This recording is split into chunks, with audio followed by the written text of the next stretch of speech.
ക്രിസ്തു യേശുവിനാൽ അനുഗ്രഹീതരായ പ്രിയ സഹോദരിമാരെ, ഇവർക്കും കർത്താവ് യേശുവിന്റെ നാമത്തിൽ സ്നേഹവന്ദനം ചെയ്യുന്നു.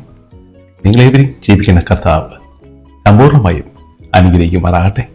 ആമേൻ. നാം ഇന്ന് കഴിഞ്ഞ ഓണം ചെയ്ത അതേ വീഡിയോയുടെ തുടർച്ചയാണ്. വിശുദ്ധ പൗലോസ് അപ്പോസ്തലന്റെ ജീവിത ചരിത്രത്തിലേക്കുള്ള ഒരു തുടർച്ച.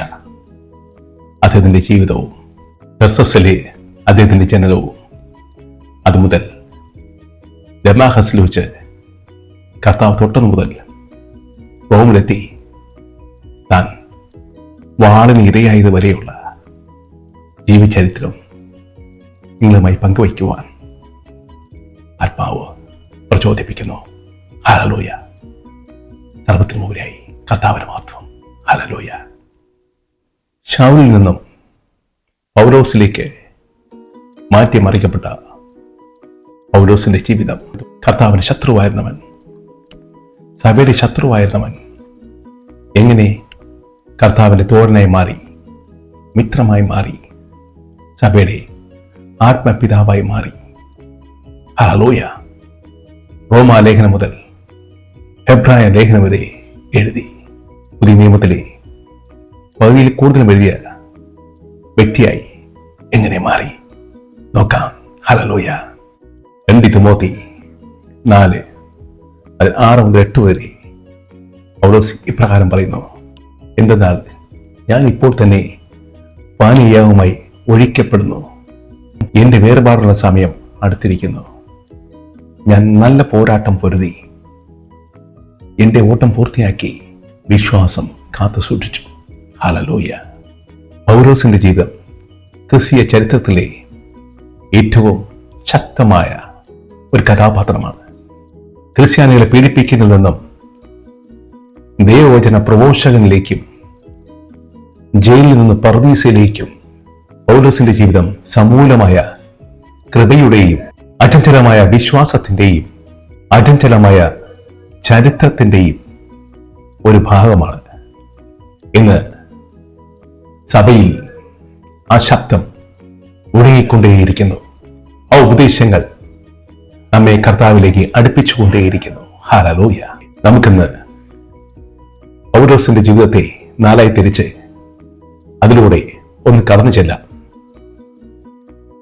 ഈ വീഡിയോ ഒരു 10 മിനിറ്റോളം ദൈർഘ്യമുള്ളതാണ്.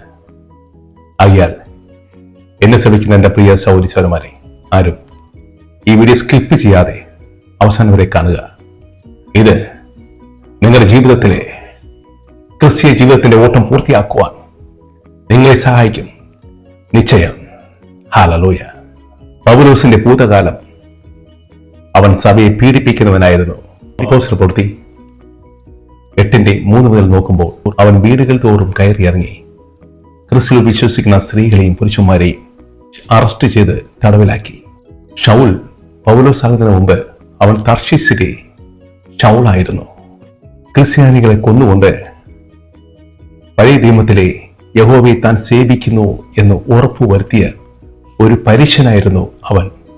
സ്തെഫാനോസിനെ കല്ലെറിയുന്നത് അവൻ കണ്ടു.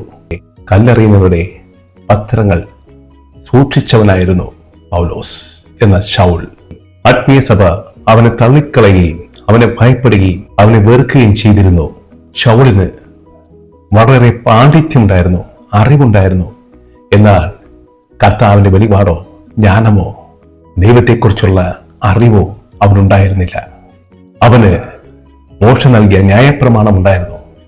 എന്നാൽ ക്രിസ്തുവിന്റെ സ്നേഹം, ദൈവത്തിന്റെ സ്നേഹം ഒട്ടുമില്ലായിരുന്നു. അവൻ ശൂന്യനായിരുന്നു. അവന്റെ വിശ്വാസം അന്ധകാരമായിരുന്നു. പൗലോസിനെ പോലെ നമ്മളും ദൈവപ്രമാണങ്ങൾ പാലിക്കുന്നവരായിരിക്കാം. എന്നാൽ ദൈവസ്നേഹം ഇല്ലാത്തവരാണോ എന്ന് സ്വയം ചിന്തിക്കുക. ദൈവസ്നേഹമില്ലാത്തവൻ ദൈവത്തിനുള്ളവനല്ല. ദൈവം നിന്നിൽ വസിക്കുന്നുവെങ്കിൽ തീർച്ചയായും നാം അന്യോന്യം സ്നേഹിക്കണം, അന്യോന്യം ബഹുമാനിക്കണം. പൗലോസിന്റെ പരിവർത്തനം, കർത്താവുമായുള്ള അവന്റെ കൂടിക്കാഴ്ച, അപ്പോസ്തല പ്രവൃത്തി 9-ാം അധ്യായം 3 മുതൽ 6 വരെ വായിക്കുമ്പോൾ ക്രിസ്തുവിൽ വിശ്വസിക്കുന്നവരെ അറസ്റ്റ് ചെയ്യുന്നതിന് വേണ്ടി അവൻ സിനഗോഗിൽ നിന്നും സാക്ഷ്യപത്രവുമായി ദമാസ്കസിനെ സമീപിക്കുമ്പോൾ ഒരു വലിയൊരു വെളിച്ചം അവന്റെ മേൽ പതിച്ചു.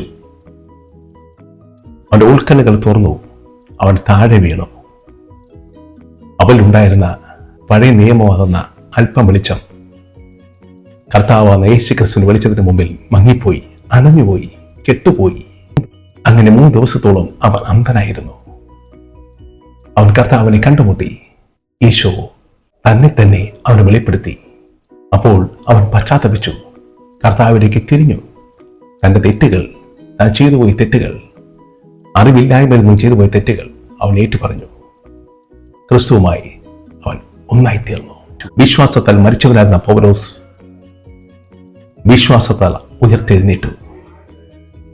അവൻ പഴയ നിയമത്തിൽ മരിച്ചവനായിരുന്നു. എന്നാൽ ക്രിസ്തു അവൻ വെളിപ്പെടുത്തിയ ശേഷം അവൻ ജീവനുള്ളവനായി തീർന്നു. ആ വിശ്വാസം മുറുകെ പിടിച്ചു. കർത്താവിനെ തന്റെ രക്ഷകന്റെ നാഥനുമായി സ്വീകരിച്ചു. കർത്താവ് അവന്റെ തെറ്റുകളെ വിധിച്ചില്ല. അവനെ സ്നേഹിച്ചു. തന്റെ ദൈവരാജ്യ ശുശ്രൂഷയ്ക്കായി അവനെ തിരഞ്ഞെടുത്തു. പൗലോസ് എന്തായി തീരണമെന്ന് കർത്താവിന് അറിയാമായിരുന്നു. താൻ നിമിത്തം വളരെയേറെ പ്രയാസങ്ങളും ദുഃഖങ്ങളും ദുരിതങ്ങളും ഏൽക്കേണ്ടവനായിരുന്നു പൗലോസ് എന്ന് കർത്താവിന് വ്യക്തമായി അറിയാമായിരുന്നു. ആരും കർത്താവിനെ കണ്ടുമുട്ടുന്നില്ല. നാം നമ്മുടെ പാപങ്ങളും പാപജീവിതവും തെറ്റായ ജീവിത രീതിയും കർത്താവിന് മുമ്പിൽ അടിയറ വയ്ക്കുമ്പോൾ കർത്താവ് നമുക്ക് സ്വയം വെളിപ്പെടുത്തുന്നു. അവൻ സ്വയം ദൈവമായി നമ്മുടെ മുമ്പിൽ അവതരിക്കുന്നു. അങ്ങനെ നാം പ്രകാശത്തിലേക്ക് വഴി നടത്തപ്പെടുന്നു. അങ്ങനെ അന്ധകാരത്തിൽ ജീവിച്ച നാം പ്രകാശത്തിന്റെ മക്കളായി തീരുന്നു. അങ്ങനെ കർത്താവ് നമ്മെ രൂപാന്തരപ്പെടുത്താൻ തുടങ്ങുന്നു. ശൗലിനെ പൗലോസാക്കിയതുപോലെ നമ്മെ മറ്റൊരു വ്യക്തിയായി, ദൈവരാജ്യത്തെ അവകാശിയായി രൂപാന്തരപ്പെടുത്തുന്നു. ദൈവരാജ്യത്തെ മകനായി മകളായി തീർക്കുന്നു. ഹല്ലേലൂയ. ഗലാത്യർ 2:20 പൗലോസ് പറയുന്നു, പരിവർത്തനം എന്നാൽ വെറും ഒരു പ്രാർത്ഥനയല്ല, അത് നമ്മുടെ പാപജീവിതമാകുന്ന ജീവിതം മരിക്കുകയും കർത്താവിൽ നാം ഉയർത്തെഴുന്നേൽക്കുകയും ചെയ്യുന്നതാണ്. ഹല്ലേലൂയ. അപ്പോസ്തലപ്രവൃത്തി 20:24 എന്റെ ജീവൻ എനിക്ക് വിലയില്ലാത്തതായി ഞാൻ കരുതുന്നു. ഓട്ടം പൂർത്തിയാക്കുകയും കർത്താവ് യേശുക്രിസ്തു എനിക്ക് നൽകിയ ദൗത്യം പൂർത്തിയാക്കുകയും ചെയ്യുക എന്നതാണ് എന്റെ ഏക ലക്ഷ്യം. ഹല്ലേലൂയ. ഇത് പറഞ്ഞ നിമിഷം മുതൽ പൗലോസ് സുവിശേഷത്തിനായി എല്ലാം നൽകി.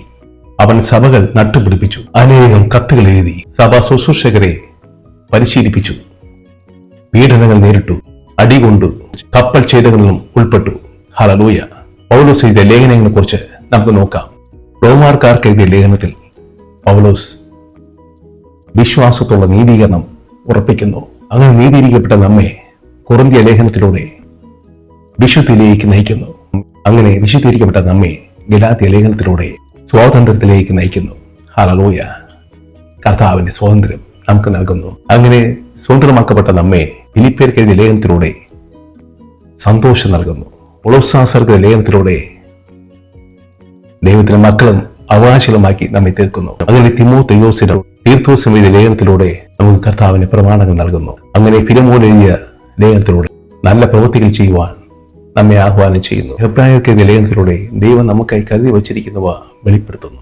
2 കൊരിന്ത്യർ 11:23-26 വരെ താൻ അനുഭവിച്ച കഷ്ടപ്പാടുകളും പ്രയാസങ്ങളും പൗലോസ് വിവരിക്കുന്നു. എന്നെങ്കിലും അവൻ തളർന്നു പോകുന്നില്ല. എന്തുകൊണ്ട്? അവൻ കർത്താവിനെ കണ്ടിരുന്നു. അവൻ കർത്താവിനെ അനുഭവിച്ചുകൊണ്ടിരിക്കുകയായിരുന്നു. ക്രിസ്തുവിനെ ദൈവരാജ്യത്തെയും മറ്റൊന്നുമായി താരതമ്യം ചെയ്യുവാൻ അവന് കഴിയുമായിരുന്നില്ല. പൗലോസിന്റെ ജീവിതത്തിലുടനീളം ആശ്വാസമുണ്ടായിരുന്നില്ല. എന്നാൽ കർത്താവ് വിളിക്കുന്നതിലൂടെ അവൻ നയിക്കപ്പെട്ടു. കർത്താവിന്റെ ആത്മാവിനാൽ അവൻ നയിക്കപ്പെട്ടു. പൗലോസ് ഒരിക്കലും കർത്താവിന്റെ 12 ശിഷ്യന്മാരിൽ ഒരാളായിരുന്നില്ല. എന്നാൽ അവനും ശിഷ്യനായി മാറി. കർത്താവിനെ അനുഭവിച്ചറിഞ്ഞത് മുതൽ അവൻ കർത്താവിന്റെ പ്രിയപ്പെട്ട ശിഷ്യനായി മാറി. ഹല്ലേലൂയ. അതാണ് പ്രിയരെ, ദൈവത്തിന്റെ കൃപയും ദൈവത്തിന്റെ സ്നേഹവും അചഞ്ചലമാണ്. പൗലോസിന്റെ മരണത്തിലേക്ക് നമുക്ക് എത്തി നോക്കാം. 2 തിമോത്തി 4. ഞാൻ നല്ല പോർ പൊരുതി എന്റെ ഓട്ടം പൂർത്തിയാക്കി വിശ്വാസം സൂക്ഷിച്ചു. ഹല്ലേലൂയ. ജീവിതത്തിന്റെ അവസാനത്തിൽ പൗലോസ് റോമിലെ ഒരു ജയിലിലായിരുന്നു. അവൻ അവിടെ ഇരുന്നുകൊണ്ട് തന്റെ അവസാനത്തെ കത്തെഴുതി. താൻ ഉടനെ വധിക്കപ്പെടുമെന്ന് പൗലോസിന് അറിയാമായിരുന്നു. അത് കർത്താവ് അവൻ വെളിപ്പെടുത്തി കൊടുത്തിരുന്നു. റോമൻ ചക്രവർത്തിയായ നീറോയുടെ ഭരണത്തിന് കീഴിൽ ഒരു മെഴുകുതിരി പോലെ ഉദിച്ചുയർന്ന് പ്രകാശിച്ച് സ്വയം എരിഞ്ഞു തീർന്ന ഒരു മെഴുകുതിരിയാണ് പൗലോസിൻ്റെത്. ക്രിസ്ത്യ ജീവിതം എന്നാൽ മറ്റുള്ളവർക്ക് പ്രകാശം നൽകലാണ്. ആ പ്രകാശം സ്വന്തമായി ഉപയോഗിക്കലല്ല, മറ്റുള്ളവർക്ക് വേണ്ടി എരിഞ്ഞു തീരുക. സ്വയം തൻ്റെ ജീവിതം മറ്റുള്ളവർക്കായി ചൊരിയപ്പെടുക. പൗലോസ് ശാരീരികമായി മരിച്ചുവെങ്കിലും അവൻ നിത്യമായി ജീവിക്കുന്നു. അവൻ അന്ന് പറഞ്ഞ വാക്കുകൾ, അവൻ അന്ന് എഴുതിയ കത്തുകൾ, അവന്റെ ജീവിതം, അവൻ ചെയ്ത അത്ഭുതങ്ങൾ ഇന്നും സഭ പ്രഘോഷിക്കുന്നു. അത് നമ്മെ വിശ്വാസത്താൽ ഉറപ്പിക്കുന്നു, നമ്മെ കർത്താവായ ക്രിസ്തുവുമായി അടുപ്പിക്കുന്നു. ശൗൽ മുതൽ പൗലോസ് വരെ, കൊലപാതകി മുതൽ രക്തസാക്ഷി വരെ പൗലോസിന്റെ ജീവിതം നമ്മെ വളരെയേറെ ചിന്തിപ്പിക്കുന്നു. ഒരിക്കൽ സഭയുടെ കൊലപാതകയായിരുന്നു. അവൻ സുവിശേഷത്തിന്റെ പ്രഘോഷകനായി മാറി. ദൈവത്തിന് നമ്മെ എപ്പോ വേണമെങ്കിലും വീണ്ടെടുക്കാം. ശൗലിന്റെ ജീവിതം നമുക്ക് ഒരു ഉദാഹരണമാണ്. പൗലോസ് പീഡിപ്പിക്കുന്നവനായിരുന്നു, എന്നാൽ കർത്താവ് അവനെ വീണ്ടെടുത്തു. തൻ്റെ വചന പ്രഘോഷകനായി, വചനവാഹകനാക്കി മാറ്റി, ജാതിയുടെ അപ്പോസ്തലനാക്കി മാറ്റി. അവരെ വിളിച്ചു, വേർതിരിച്ചു. പൗലോസ് തന്നെ പറയുന്നു, കർത്താവ് ഒരുവനെ വിളിച്ചാൽ അത് എളുപ്പമല്ല. നല്ലതുപോലെ ഓടേണ്ടതുണ്ട്, നല്ലതുപോലെ പൊരുതേണ്ടതുണ്ട് തിന്മകളോട്, പൈശാചിക ബന്ധനങ്ങളോട്. അങ്ങനെ നല്ലതുപോലെ ഓട്ടം പൂർത്തിയാക്കേണ്ടതുണ്ട്, നല്ലതുപോലെ ഓടേണ്ടതുണ്ട്. അങ്ങനെ വിശ്വാസത്തിൽ ഉറച്ചു നിന്ന് വിശ്വാസം പൂർത്തീകരിക്കേണ്ടതുണ്ട്. ക്രിസ്തുവിനെ അനുഗമിക്കാൻ ആഗ്രഹിച്ചാൽ മറ്റൊന്നും നമ്മെ അതിൽ നിന്നും തടയരുത്. ഈ ലോക ചിന്തയിൽ ജീവിച്ചാൽ ക്രിസ്തുവിനെ അനുഭവിക്കുവാൻ, ക്രിസ്തുവിനെ അനുഗമിക്കുവാൻ നമുക്ക് സാധ്യമല്ല. കർത്താവിന്റെ മുമ്പിൽ ഈ ലോകത്ത് എന്തും വിലയില്ലാത്തതായി കാണാൻ നമുക്കാകണം. എങ്കിൽ മാത്രമേ കർത്താവിനെ അനുഗമിക്കുവാൻ നമുക്ക് കഴിയുള്ളൂ. കർത്താവ് തന്നെ പറയുന്നു, എന്നെ അനുഗമിക്കാൻ ആഗ്രഹിക്കുന്നവൻ തന്നെ തന്നെ ത്യജിച്ച് തന്റെ കുരിശുമെടുത്ത് എന്നെ അനുഗമിക്കട്ടെ. ഹല്ലേലൂയ. നാം ക്രിസ്തുവിൽ ലയിക്കുമ്പോൾ, ക്രിസ്തുവിൽ ജീവിക്കുമ്പോൾ, ക്രിസ്തുവിനെ ജീവിതത്തിൽ ധരിക്കുമ്പോൾ നമ്മുടെ മരണങ്ങൾ ഒരിക്കലും പരാജയമല്ല. ക്രിസ്തുവിൽ വിശ്വസിക്കുന്ന ഒരു വ്യക്തിയുടെയും മരണം പരാജയമല്ല, മറിച്ച് അത് വിജയമാണ്. പൗലോസിനെ പോലെ നമുക്കും ജീവിക്കാം. ധൈര്യശാലികളും കീഴടങ്ങിയവരും, ചൊരിയാൻ, സ്വന്തം ജീവൻ മറ്റുള്ളവർക്ക് വേണ്ടി ചൊരിയാൻ, സുവിശേഷത്തിനായി ചൊരിയാൻ തയ്യാറുള്ളവരുമായിരിക്കാം. പ്രിയരെ, നമുക്ക് സ്വയം ചോദിക്കാം, ഞാൻ യഥാർത്ഥത്തിൽ പൗലോസ് ദമാസ്കസിൽ വെച്ച് കർത്താവിനെ കണ്ടുമുട്ടിയതുപോലെ എപ്പോഴെങ്കിലും ഞാൻ കർത്താവിനെ കണ്ടുമുട്ടിയോ? ഞാൻ ക്രിസ്തീയ ദൗത്യത്തിലാണോ ജീവിക്കുന്നത്, അതോ ലോകമോഹങ്ങളിലൂടെ കടന്നു പോവുകയാണോ എന്റെ ജീവിതം? ഇന്ന് ഞാൻ മരിച്ചാൽ പൗലോസിനെ പോലെ എനിക്കും പറയാൻ കഴിയുമോ, ഞാൻ നല്ലപോലെ പൊരുതി, ഞാൻ ഓട്ടം തികച്ചു, വിശ്വാസം സൂക്ഷിച്ചു? പ്രിയരെ, ഈ ചോദ്യം നമുക്ക് നമ്മോട് തന്നെ ചോദിക്കാം. ഈ പ്രഖ്യാപനം നമ്മുടെ ജീവിതത്തിൽ എപ്പോഴും ഉണ്ടായിരിക്കണം.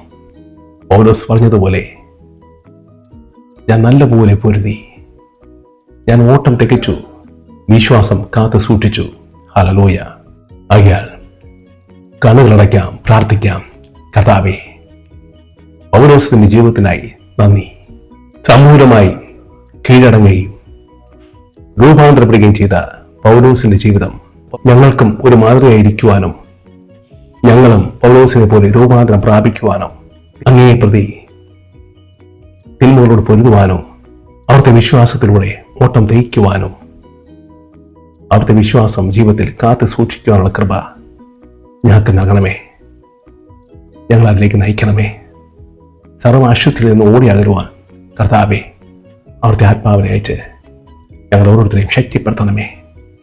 പ്രാർത്ഥന കേട്ട കൃപയായി കർത്താവേ സ്തോത്രം. യേശുവിന്റെ നാമത്തിൽ തന്നെ ആമേൻ.